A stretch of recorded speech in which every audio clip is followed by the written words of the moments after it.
स्वागत है कहानियों की दुनिया में। एक कपल यानी कि युगल को शादी के 11 साल बाद एक लड़का हुआ।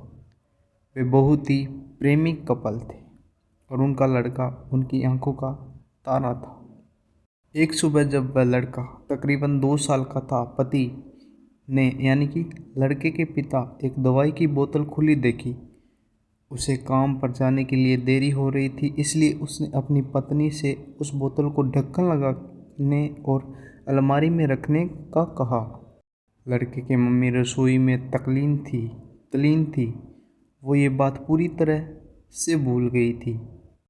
लड़के ने वो बोतल देखी, हाँ, खेलने के इरादे से उस बोतल की ओर गया। बोतल के कलर ने उसे मोह लिया था, इसलिए उसने उसमें की दवाई पूरी पी ली थी। उस दवाई की छोटे बच्चों को छोटी सी मात्रा भी जहरीली हो सकती थी। जब वह लड़का नीचे गिरा तब उसकी मम्मी ने उसे जल्द से जल्द दवाखाने ले गई, जहाँ उसकी मौत हो गई। उसकी मम्मी पूरी तरह से हैरान हो गई थी।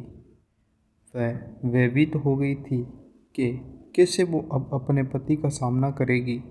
जब लड़के के परेशान पिता दवाखाने आए तो उन्हें अपने बेटे को मृत पाया और अपनी पत्नी की ओर देखते हुए सिर्फ 4 शब्द कहे। आपको क्या लगता है कौन से होंगे वो 4 शब्द? पति ने सिर्फ इतना कहा, आई लव यू डार्लिंग। उसके पति का अनअपेक्षित व्यवहार आश्चर्यचकित करने वाला था।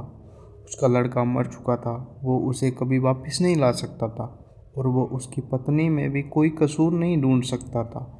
इसके अलावा आगे उसने खुद ने वह बोतल उठा के बाजू में रख दी तो आज उसके साथ यह सब न होता।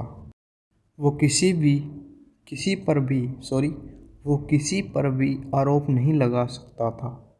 उसकी पत्नी ने भी उनका इकलौता बेटा खो दिया था। उस समय उसे सिर्फ अपने पति से सहानुभूति और दिलासा चाहिए और यही उसके पति ने उस समय उसे दिया। कभी कभी हम इसी में समय व्यर्थ कर देते हैं कि परिस्थिति के लिए कौन जिम्मेदार है कौन नहीं।